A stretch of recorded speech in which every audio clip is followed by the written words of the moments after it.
The topic, as always, is professional passion, and today we're talking with Phil Daniels of Tactic Marketing, a good friend and a fantastic um, owner and entrepreneur. Good morning, Phil. Hey, good morning, Aaron. Nice to see you. Good to see you as well. So, professional passion. What aspects of your work are you currently passionate about? Well, What's got you enamored, fascinated, or curious? yeah, really, it comes down to change for me. Kind of a buzzword, I suppose, in corporate America, but the idea of change management has always resonated in my career. I started with an internal IT job that moved, customers from one product to another and make them feel good about it. Been involved with corporate mergers and acquisitions, and then now is kind of leading a branding or a rebranding group for the last 5 years. Change is always at the heart of company decisions, and kind of the lesson that we see on a daily basis is just those companies who embrace it and plan for it and really welcome it are the ones that you read about in the success pages. Those that kind of shy from it and think it's not going to impact their business are the ones that are going to struggle mightily with it. And again, this is all from a branding perspective and branding goggles, but it's just remarkable, just the clear line of distinction we see between successful companies and growing companies and ones that don't want to change. What are some examples of this change that you're looking at that kind of the average person would be able to relate to? What from the outside, what might we see in a company that represents this change? So a lot of times it's generational issues. If we're looking at sort of that middle market or medium-sized company, which is common in Indianapolis or the Midwest, there's sort of this matriarch or patriarch of the company, right? The mother, father who started it 25 years ago. Now there's that 20, 30-something being groomed to take over. That's a big change in the organization. Yeah. They want to put their stamp on it. They may grasp technology and sort of online communication and branding a little bit differently than the previous generation. Other changes can be as simple as, hey, we have a new product. We're acquiring a company. We're going to a new state. All these things that we kind of jokingly say internally, who moved my cheese, right? So the employee base and the culture shifts because it's not the same as it was 1, 5, 10 years ago. And how it's communicated, how it's positioned, and how it's launched ultimately determines success. It's interesting. Succession is obviously a huge change, especially if it's, well, whether it's within the family or bringing in an outsider. And one of the things that we look to Tactic for and the expertise among just general design and branding, you talk a little bit about rebranding, and my impression is that a lot of companies don't take that as a significant enough change. Let me rephrase that. They don't recognize what a significant change that is. What have you seen in the last few years as you've been more and more developing your abilities? Yeah, so it's no secret, again, from this rebranding perspective we're talking about, it's being commoditized every day. You can get a $99 logo online, probably get a color-toned book, and the kid in the basement can build you a website. So the companies who are viewing sort of their brand that way, I think there's a lot of options, and you're not really going to drive change or be different. The sign on your building might be different. The key difference are those that look at it from a cultural perspective. They're talking to their customers. They're talking to their employees.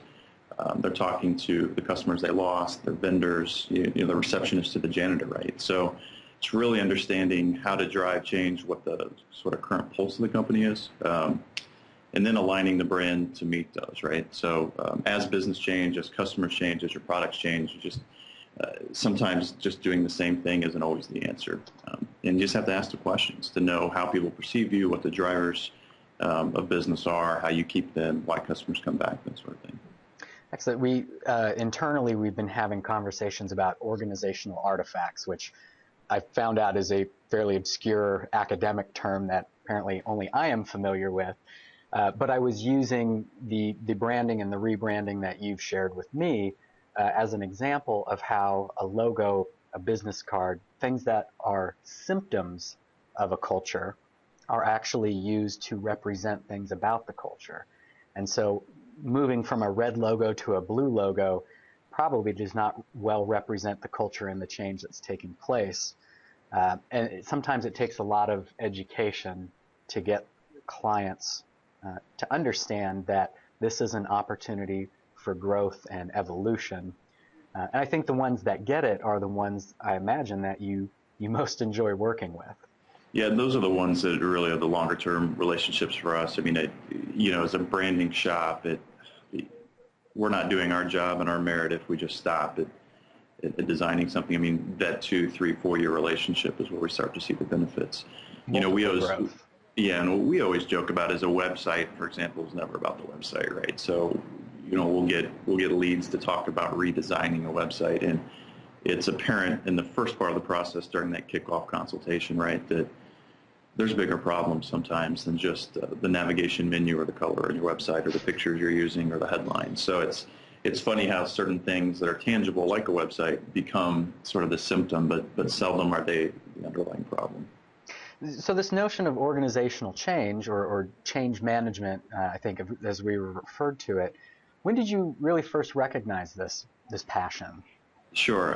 When I graduated business school, I had an opportunity to work for, at the time it was Bank One, and they were acquired by J.P. Morgan. Actually, the first day I showed up, I saw the CEO, Jamie Dimon, on MSNBC talking about the new bank and what it was going to be, and they were rescinding job offers, and I'd already purchased the condo in Chicago, and was nervous, but actually it turned out to be a blessing. I ended up working on their change management group. So that was my first experience, was this, let's call it a Fortune 500 financial services company who saw change and embraced it so well that they built an internal change management team. So we were tasked with moving, folks from this Midwest Ohio-based bank to this East Coast JP Morgan, their heritage, different culture, different bank. And not only from a customer standpoint, but much of our work was the employees, right? So there's a change in HR procedures, a change in management style, change in compensation. A great example, and I believe it's public, is even on the corporate travel with executives. I know a lot of the sort of the heritage JP Morgan folks would come in, and it was okay to rent Cadillacs and Escalades and expense things and just kind of have a different lifestyle of what was culturally acceptable as an expense. And whereas Bank One, sort of that homegrown Midwest out of Polaris, Ohio, kind of took the cheaper route with the rental car or had less of a dinner allowance. And so again, this isn't really a branding issue, but I think that's when it first occurred to me that when you're combining companies or some sort of organizational change, that there has to be a plan in place, right? Absolutely. So how has this passion, how has it changed the way you and Tactic work? What trends or practices have you been developing as a result of just recognizing and implementing your passion? Yeah, so I think where it's helped us the most, I mean, I would say the first 2 years in business, we had an identity crisis, ironically enough, didn't know our brand. And what we've learned is, for example, that we're really not good with working with that startup company who just doesn't have a track record. And it's not their fault, it's ours. It's just our process doesn't fit, what they're looking for. They can't answer the questions we want to know, like who are your customers, who are your competitors, how have you won, how have you lost. And so where it's changed us and changed me as a business leader is really just given us focus to know we need to work with that established company. So over the last year, we've worked with a 25-year-old courier company, a 15-year-old staffing firm, a 109-year-old private equity firm. So what we're really looking for is how to drive change in an organization that already exists, not one that just comes out of the gate. Not starting from scratch, essentially, because I can testify, as can you as a witness, that's really difficult to decide who you are when you don't have that background of experience. You can't point to what you are and what you aren't. So yeah, that's a very interesting aspect of there has to be some maturity and sophistication in a business to be able to make that kind of change in an intentional manner. Would that be correct? Yeah, that's right. And again, just from how it's impacting what we're doing, I mean, if I didn't care so much about change and if I didn't see it, in a large corporate environment, I don't know that it would drive sort of the client base we have and our process and deliverables and how we price and how we work. And, so kind of the bad news for us is it's probably a smaller funnel of opportunities, but the good news is they're deeper opportunities. So if we're truly working through a rebrand in the right way, again, it should be a 2 to 3 year engagement. Excellent. So taking kind of a step back and going a little abstract or metaphysical, You and your career and your company are a testimonial. It is evidence that affirms the importance of pursuing your passion. Your passion around change has helped evolve Tactic to be the kind of company that can help companies with change.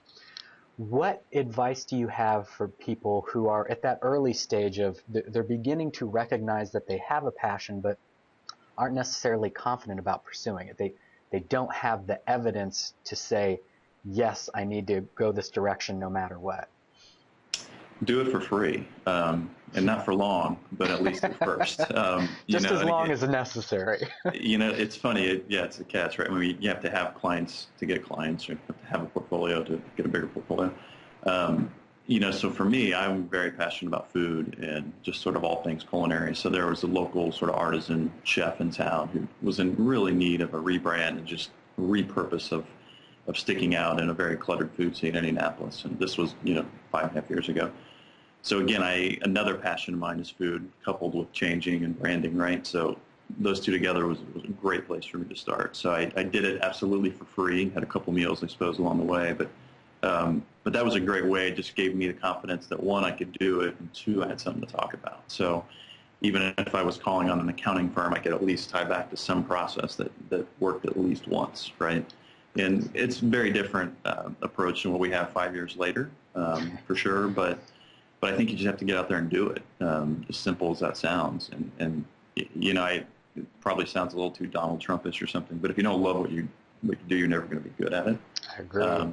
So I think if you can give it away at first, I think that's fine. You'll make it up later. We are big proponents of, if it were important, you'd be doing it right now.